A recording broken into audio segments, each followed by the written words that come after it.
5 अगस्त वाले के बाद से पूरा ग्लोबल मार्केट संभल गया, हमारा बाजार भी टू अ लार्ज एक्सटेंट संभल चुका है, बट फिर भी जिस तरह की रैली ग्लोबल मार्केट्स में आ रही है और जिस तरह की रैली यूएस में आ रही है, उस हिसाब से हमारे बाजार ऊपर टिक नहीं पा रहे हैं। कल भी कुछ खराब नहीं था, अच्छी शुरुआत हुई बट ऊपर टिक नहीं पाए। ये बहुत अच्छा सवाल है दीप, और पहली बार ऐसा देखने को मिल रहा है कि हम ग्लोबल मार्केट्स के मुकाबले में हल्का सा अंडर परफॉर्म कर रहे हैं। ये आपको लग रहा है तो लगना गलत नहीं है, लेकिन मेरा ये मानना है कि हम ग्लोबल मार्केट्स के मुकाबले में अब भी बहुत आउट परफॉर्म कर रहे हैं।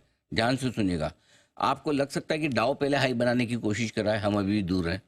हालांकि 500 पॉइंट हम भी दूर है, 500 डाउ भी दूर है, बट मेरा मानना है कि एब्सोल्यूट टर्म्स में हमारी आदत कैसे पड़ी हुई है, हम ग्लोबल मार्केट्स के मुकाबले में ज्यादा भागेंगे जी, कम घटेंगे, करेक्ट, राइट। बढ़ेंगे तो पहले बढ़ेंगे, लेकिन इस बार वो नहीं दिख रहा। फॉर एग्जाम्पल कल भी जितनी तेजी बननी चाहिए उतनी बनी नहीं बनी। शुक्रवार को भी बनी, लेकिन और ज्यादा बन सकती थी। तो क्यों? और क्यों मैं ये कह रहा हूँ कि ग्लोबल मार्केट्स के मुकाबले में हम अब भी बेहतर है, दोनों में फर्क है। पहली चीज तो हम इतना तेज क्यों नहीं हो पाए, उसके कारण समझना जरूरी है। उसके 4 कारण है।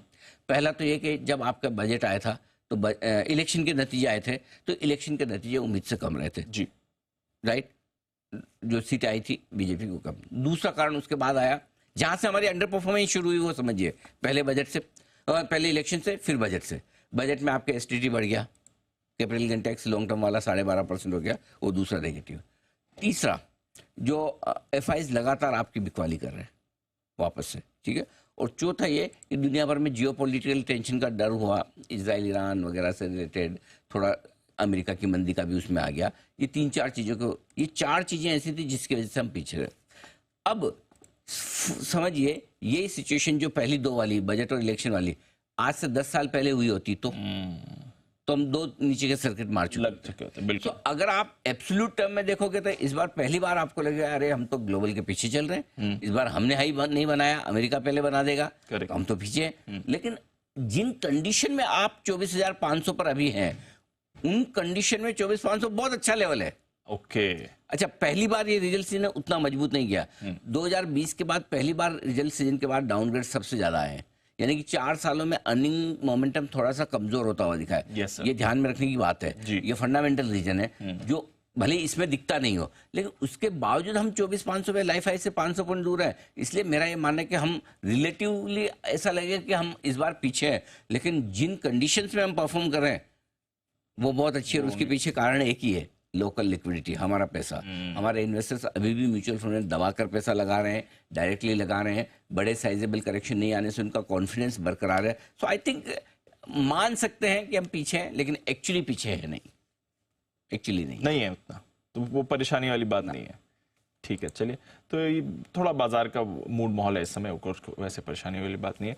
तो हायर लेवल्स पर प्रेशर आ सकता है या ठीक रहने हैं? नहीं, मुझे कोई ऐसा मतलब ऐसी दीप क्या है कि गैप से खुल के आप रेंज बाउंड हो जाए, दैट इज बेस्ट स्ट्रेटजी। उसके बाद आपको हर एक लेवल पे दोनों को खरीदने बेचने का मौका मिले। देखिए, कल भी एक बार लाल निशान में गया आपका निफ्टी, बैंक निफ्टी अनाप शनाप नहीं भाग रहा, एक दिन ज्यादा भाग गया तो रुक भी गया।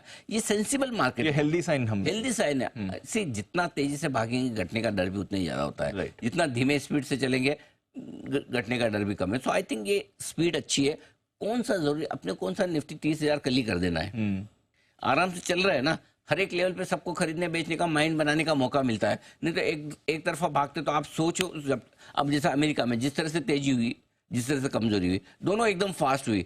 आप अंदाज ही नहीं लगा सकते कि मैं करूं क्या। जब तक आप अंदाज लगाने की मंदी में जा रहा है, बेचने की कोशिश करें बॉटम बन गया, लेने की कोशिश करें टॉप बन जाएगा। सो इसलिए हमारा मार्केट चल रहा है वो ठीक चल रहा है। अपने सिंपल फॉर्मूला एक ही रखना है, बाय ऑन डिप्स। हमारी स्ट्रेटेजी बहुत क्लियर है बाय ऑन डिप्स की, ठीक है। पहले सपोर्ट लेवल पे ही खरीद लेना है, और एंट्री पॉइंट आज के लिए जो सबसे बढ़िया डिप वो है 24,475, 24,525 अगर इस रेंज में आएगा वो पहला एंट्री पॉइंट है। और ऊपर का टारगेट 24,725, 800 आज और कल तक 1-2 दिन के लिए ये मान के चले। बैंक निफ्टी के लिए 50,000, 50,200 अच्छा एंट्री पॉइंट, अगर आए तो इस रेंज में लेना चाहिए। 50,875, 50,975 अगला टारगेट है। 51,000 के ऊपर टारगेट हम रिवाइज करेंगे। मिड स्मॉल कैप शेयरों पे हम कल भी बुलिश थे, शुक्रवार को भी बुलिश थे। हमने कहा कि खरीदने का मौका है, अब भी है। और कल देखिए किस तरह से स्मॉल कैप शेयर भागे हैं, अभी भी चलेंगे। इसकी 2 वजह है, पहला रिटेल वापस मार्केट में लौट के आ रहा है, और दूसरा म्यूचुअल फंड्स जो अच्छे करेक्ट हो चुके हैं, उनके पोर्टफोलियो के स्टॉक्स हैं 20-25%, कई सारे मिड कैप स्मॉल कैप नीचे आए भी हैं, वहाँ खरीदारी का मौका दिख रहा है। मेरा ये स्ट्रांगली मानना है निफ्टी 25,000 को पार करके लाइफ हाई बनाने को तैयार है। वो लाइफ हाई आपका अगस्त के अंत में बनता है, सितंबर की शुरुआत में बनना है, टाइम की अलग बात है, कौन जाने 2-4 दिन में भी बन जाए, इस हफ्ते में, you never know, but overall हम उस तरफ बढ़ रहे हैं, इसलिए चिंता की कोई बात नहीं। रहा सवाल सेक्टर्स का, सेक्टोरल चर्निंग चल रही है दीप, कोई बाजार को सहारा देने को तैयार है। 2 दिन से रिलायंस बचा रहा है, हो सकता है आज टीसीएस का दिन हो, ठीक है।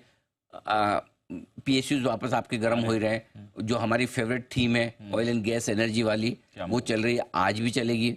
आईटी रिकवर होंगे, वो चलेंगे। सो कहीं कोई दिक्कत वाली बात नहीं। बैंक्स बहुत ज़्यादा कमज़ोर अब यहाँ से होंगे नहीं, भले बढ़ने में उतनी मजबूती नहीं दिखा रहे, लेकिन अब ज़्यादा कमज़ोर भी नहीं होंगे, तो बैंक्स पे भी आप भरोसा कर सकते हैं। सो ओवरऑल मेरा ये मानना है दीप कि मार्केट का मूड माहौल ठीक है। इंडेक्स की अब इसमें एक ही चीज़ है, आपको याद होगा पहले हम कह रहे थे कि स्टॉक्स छोड़ दीजिए, जहाँ करेक्शन बड़े हो रहे हैं, इंडेक्स पे फोकस कीजिए। अब मैं आपको ये कहूँगा, इंडेक्स छोड़ दीजिए थोड़े समय के लिए, स्टॉक्स पे फोकस कीजिए। ये स्टॉक स्पेसिफिक मार्केट बड़े मूव देगा, स्टॉक्स में बड़े मूव देगा, वहाँ दिमाग लगाइए। इंडेक्स को थोड़ा टाइम छोड़ दीजिए। इंडेक्स भी तेजी पे ही है, कोई टेंशन वाली बात नहीं, लेकिन इंडेक्स से ज़्यादा पैसा आपका स्टॉक्स में बनेगा। इंडेक्स से ज़्यादा स्टॉक में बनेगा। यस, चलिए, ये आपके लिए बड़ी बात इस समय आ रही है।